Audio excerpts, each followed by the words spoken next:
Welcome to the Midrash portion of Reunion Roadmap, production of B'nai Yosef North America. This is David Jones. I'm one of the elders in B'nai Yosef. I'm here in Florida, and with me today is another elder in B'nai Yosef, Frank Houtz. Frank, how are you doing today? I'm fine, David. Good to hear your voice. Hey, what's it looking like up there today? Sunny and warm. Beautiful. Well, on this program, we talk about issues that are related to people in their lives and their concerns, questions they may have, people writing in to let us know what they think or something that they've been kind of kicking around and just try to bring resolve to some issues. And one of the questions that we hear often is about context. I mean, so the scriptures are written for a people a very long time ago. Is it important to really know to the people who it was written in the culture with which it was written versus us today? Because isn't the word timeless? Well, I'm telling you, I think this is a great question, and in my mind, no one better to answer that than Frank. So, Frank, what do you think about the context of the scriptures and how they were given versus us in our society today? Yes, David, that's interesting. Context does make a difference. Often we think of context as being just the previous few verses or maybe a verse or two afterwards, and that's just a mistaken notion because the context is really the culture, things that are going on around them, and we don't have a whole lot of that. The Hebrew language is a dramatic bit of context, and in fact, I can kind of give some examples of how understanding it from the Hebrew context will make a big difference in your understanding of the text. Now, this doesn't change any dramatic doctrines, and so I'm not trying to state that if you don't understand it from a Hebrew perspective, you just can't understand the Bible or the New Testament. But I think I can show how it expands. Well, I mean, we're looking at the idea of words mean things, right? I mean, even in my lifetime, the meanings of some words have changed to as far as what they mean and how they relate to our culture. Has it been any different throughout history, or has it always been that way as well? And so I think that's a good point to bring in. I struggle with the English sometimes. Why is it important to know some of the Hebrew? Right, and we'll see. Let's talk about Luke 14. Let's give an example here. It'll make a whole lot more sense. Okay. Let me read it. It says, "Now it happened as he went into the house of one of the rulers of the Pharisees to eat bread on the Sabbath, that they watched him closely. And behold, there was a certain man before him who had dropsy. And Jesus answering spoke to the lawyers and Pharisees, saying, Is it lawful to heal on the Sabbath? But they kept silent. And he took and healed him and let him go. Then he answered them, saying, Which of you, having a donkey or an ox that has fallen into a pit, will not immediately pull him out on the Sabbath day? And they could not answer him regarding these things." Now, what we generally think of when we hear this verse is that here Yeshua came into town. He goes into a house where he knew maybe the leader or the person in the house, and they sat down and started having a midrash or having a talk. And that's about the best you can get from it in lacking the context of the day. But there's so much that we need to understand and we need to question when we look at this verse. First of all, why has this guy got a bunch of lawyers sitting around in his house? I think that's a good question. And I don't know too many people that would be very comfortable in that kind of a situation. Right. And notice how they looked at him closely. Who's the they? I mean, all it mentions that he went into a house of one of the rulers. It doesn't say anything about a group being there. And it looked like all eyes were on him. What's he going to do next? So there's an explanation to this, and I think it makes perfect sense when you add in the Hebraic nature of the New Testament. Now, I'm not going to say that Luke was written in Hebrew, but I am going to say that Luke, who probably wrote this in Greek, was speaking to Paul, who was most likely thinking and remembering things in Hebrew. So the concepts that are coming forward will be Hebrew concepts. Now, let me give you an example. I had a friend that worked at an Italian restaurant, and the name of the restaurant was Casa Executive. Now, anybody who knows Italian knows that Casa is for house. And so it's like an executive house, but it wasn't a house, was it? It was a restaurant. So why did they name it a house? And you'll find a lot of the Spanish restaurants in our area also have the word house in their terminology. Well, when we translate it into English, we don't actually change it to restaurant. If we were going to say the English name, we would say the House of Burritos or something like that. and it would make sense to us, but we don't call a restaurant a house, do we? No. Funny thing is that the word house in Hebrew has a very, very broad meaning. They call the temple the house. They call a family a house. They would say, like the house of Joseph. But the thing that's interesting here is that in Jerusalem, there were actually two different schools that were in contention with each other. And the funny thing is that one of them was called Beit Hillel, which is the house of Hillel, and the other one is called Beit Shammai, the house of Shammai. And they basically would argue back and forth on halakhic reasoning or the way that they're supposed to walk out their life. Shammai was a very strict individual, and in fact, the school motto or the way that he interpreted the way that a person should walk was a very strict way, and they called it the letter of the law. Whereas Hillel was much more relaxed.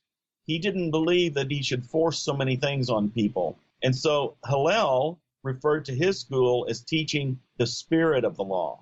Now, I find that interesting because those terms come up in the New Testament several times about how we are to do things by the spirit, not by the letter. And, there's all kinds of verses that this should bring to mind. So Frank, you've got these two groups that are really big in the day, and what kind of influence did they really have? I mean, was it to the degree of well, God forbid I make this kind of a comparison, but we're talking cultural context, here in America, would this be like political party divides? I mean, is it to that degree? Well, and at one time they even thought that Judaism was going to split into two different branches because of the distinct differences between these. And it wasn't until about 50 or 60 AD that they kind of settled that. They actually were trying to resolve the two answers. And basically, they came up with the idea that Shammai was right, but Hillel was more right. But on the other hand, it was very serious. It was very serious. In fact, Hillel was a little older than Shammai. And Hillel was around he was around the time of the very beginning of the Christian era. And he died anywhere from 10 to 20 AD. So that was a very early death. And Shammai lived all the way to 30 AD. And of course, now we have some variations there, but it's obvious if he lived to 30 AD, they talk about the ministry of Yeshua being, somewhere in that time period. And so he probably was walking the earth while Shammai was considered prominent. And now I might have left out the area that Hillel was the head of the Sanhedrin. Shammai took over as the head of the Sanhedrin. In fact, they call the head or the president in Hebrew, they call that the Nasi. And so Hillel was the Nasi and Shammai was kind of the vice Nasi. He was the second in command. And they did that so that they could have debates between the two schools. But when Shammai took over, Shammai was the president, and he did not allow there to be a vice president. So Hillel was being totally removed from the picture, or Hillel.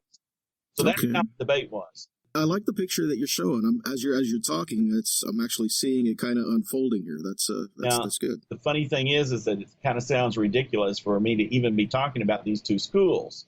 But again, context makes all the difference. Because when you look at Luke 14, it says, now it happened as he went into the house of one of the rulers of the Pharisees. Well, the word house there could very well be translated into English as school. And so notice it's one of the rulers of the Pharisees. And the Greek word here is the word archon. And archon can be used numerous times. Let me read you a verse from Numbers. It says, and Eleazar, the son of Aaron, the priest, was to be chief over the leaders of the Levites. Okay, now in this place it uses the word archon, or a derivative thereof, twice in this sentence in the Septuagint. It uses it with the word chief, and he uses it with the word leaders of the Levites. And so here it's giving this idea of the chief of the chiefs, Well, the funny thing is that in the Hebrew, the word there is nasi in both cases. And so the word archon is typically the word for nasi in Hebrew, Well, when you look at that, who was the Nasi in this time period of the Pharisees? He was the chief. He was the one who sat on the Sanhedrin and was the ruler of everything. And so when it says he went into the house, it's basically here saying he went into the school of the Nasi of the Pharisees. This is talking about walking right into the school of Beit Shammai, of Shammai's letter of the law interpretation. That's why all the lawyers were around. And that's why, I mean, especially on Shabbat, right? I mean, they would gather to discuss Torah. They were discussing Torah, and he walks in, and the very first thing he does is he asks them, he says, is it lawful to heal on the Sabbath? You see, he was looking for halakhic ruling. But if you notice, they kept silent. They wouldn't respond. Well, the reason they wouldn't respond is because they figured he was going to heal someone. And the problem is if they respond, they look like jerks. They are going to keep him from healing someone. You see, that's not really a very popular thing to do. Yeah, you can be good to people on every day of the week, but not on the Sabbath. So he kind of is walking in and setting up a situation that is going to rub their rulings right in their face and show them how dogmatic and restrictive they are. So this is a dramatic confrontation. Now, everything so far has been somewhat suggested. We don't have any proof that I've said anything, or that I haven't proven the case that this is what's going on. But if this is what's going on, then we should discover, or if it was available, we could discover that maybe Yeshua was in Jerusalem, because that's where these two schools were. So the question comes up, is Yeshua in Jerusalem? Well, if you look back just in Luke 13, the previous chapter, in fact, the previous 4 verses or 3 verses, we don't have to go back that far, 3 verses before we hear about him walking into this, it says, nevertheless, I must walk today and tomorrow to the day following, for it cannot be that a prophet perish out of Jerusalem. And then he says, O Jerusalem, Jerusalem, which killest the prophets, and stonest them that are sent unto thee, how often I would have gathered thy children together as a hen doth gather her brood under her wings, and you would not. Okay, so he quotes scripture, and he talks about the killing of the prophets. That's a very interesting little side note, because when Hillel and Shammai were in a debate early on, it might have even been prior to Yeshua's birth, there was a uprising between the two groups of students, and they actually the students of Shammai went over and killed several of the students of Hillel. The funny thing is that Hillel was actually his students were called the prophets. And we can find this in the Talmud. We find a recording of this. So what we have is this verse referencing that the school of Shammai has killed the prophets, which was the school of Hillel. There's even another place where it says, you are the sons of those who killed the prophets. Well, probably the people of the school of Shammai had grown up to that point, and their fathers might have been the ones who actually did the deed of killing the students of Hillel. Wow. This is really amazing, Frank. And it's, putting it back in this time frame, in this context, really kind of opens up that part of the scripture. Now, like you said, I don't think it really changes much anything doctrinally, but I think it shows the relevance of how we need to approach certain things in scripture. We only have like about a minute or so left. Any final thoughts on how we can approach the concept of keeping everything in context? I mean, today when we're studying, how do we go to find out? Well, one, we do a lot of study. You actually have to search. And of course, the scriptures even tell us, the New Testament tells us to rightly divide the word. And that rightly divide the word doesn't mean we cut it in two and we have an Old Testament and a New Testament and we eliminate verses because of the fact that the Old Testament and the New Testament are at 2 different time periods. What we have to do is we have to bring those together and rightly dividing the word. And in fact, the word divide is from the Hebrew again, because divide is the word bane, and word mavain, which is the word understanding, and bina is the word for understanding. Because you have to separate things out properly, putting them in their proper categories in order to understand what Scripture is talking about.